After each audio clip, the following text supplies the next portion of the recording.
Agora, gente, vocês já deixaram de ser feliz por querer ter razão? Demais, gente. Sei lá, num namoro, por exemplo. Adolescente faz isso demais, não. Você já passou por isso? Já, demais. De querer ter razão. Nossa, com meu pai eu fazia isso demais. Eu acho que é mais de família. Eu só consigo pensar em exemplos de família. Não sei se é porque eu falei agora do negócio de ser cri-cri. Mas é uma questão dessa coisa de cuidado. Eu acho que eu tenho uma coisa meio cuidadora. Assim, eu fico querendo melhorar as situações e acabo estragando. Entende? Porque eu fico querendo... Eu acho que essa coisa do ter razão...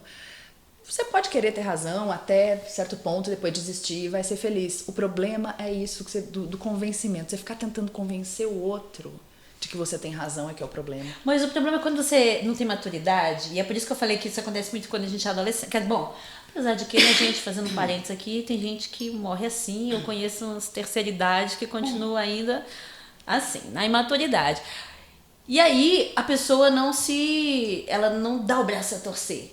Ela já viu que ela não tem razão, mas ela precisa levar aquilo ali até o final e achar todos os argumentos para que ela esteja certa. E aí eu acho que essa pessoa vai ficando amarga, vai ficando rancorosa, porque você ter que sustentar o seu argumento até o fim só para você ter razão é um misto de maturidade com burrice, com o que mais? Mas, por exemplo, você vê a pessoa assim...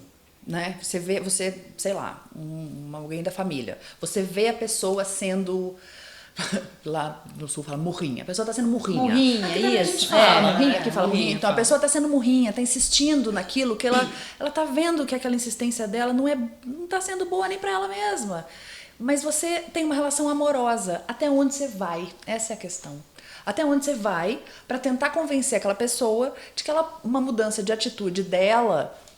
a seu favor, você tem razão, pode ser bom. Lê, você legal. passou por isso com o Mário, meu marido. Gente, Mário, meu marido, é o marido da Letânia. No caso, marido dela. Mas tudo bem, todo mundo pode chamar de Mário, meu marido, porque é Mário, meu marido. Mário, meu marido é MMM. Mário, meu marido, a gente tem vários embates desse tipo, porque a gente é muito, assim, de gostar das coisas do nosso jeito. Mas acho que aí é que tá o ponto do meio termo. Não é o meio termo, é o meio do caminho. Como a gente sabe que o desejo do outro de ter a coisa do seu jeito, mas é um olhar amoroso sobre o jeito do outro, a gente normalmente consegue achar esse meio do caminho. Mas vocês chegaram a terminar, você se importa de falar sobre isso? Não, vocês chegaram a terminar antes do casamento, né?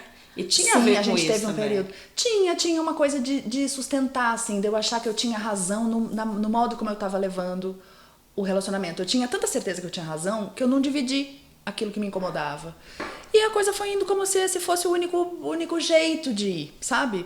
Até um dia que eu super cansei. E em vez de dividir e chegar nesse meio termo, eu chutou rompi. A bunda. Eu rompi o relacionamento. Eu achei que não tem mais jeito.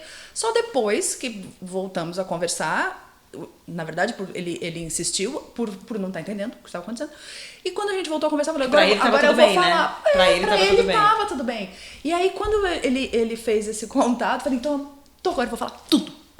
E eu falei tudo, despejei tudo essa em cara cima do bofe. Talvez ele tenha se arrependido um pouco. Eu despejei tudo em cima do bofe. Escuta agora. Senta Foi o que eu fiz. Achando do tipo, essa vaca já foi pro brejo, concordo tudo. Então foi. E né, que aí que eu entendi que, tipo, gente, se eu tivesse falado... Porque ele ficou mudo 48 horas. Ele não fez nenhum contato, eu falei, viu? Não, pera, mas você não ficou falando 48 horas não, né? Não, mas... As 48 horas você estava pensando sobre. Exatamente. Tá, porque parecia tanta coisa pra você falar, porque, sei lá, vai que, né? Porque eu falei. Eu digo que ele ficou mudo 48 horas para mim. Porque eu falei, virei as costas, fechei a porta e fui embora. Eu fui embora, deixei boa placa. Com o fígado limpo. Limpa. Cheia de razão. E Mário, meu marido, que lute pra digerir tudo isso. Pra entender tudo que eu quis dizer. Exatamente. Daqui a pouco eu volto pra ver o que deu. Eu não queria nem voltar, eu sabia que não ia voltar. Nada ia acontecer. E aí, essas 48 horas passaram e eu, tipo, viu?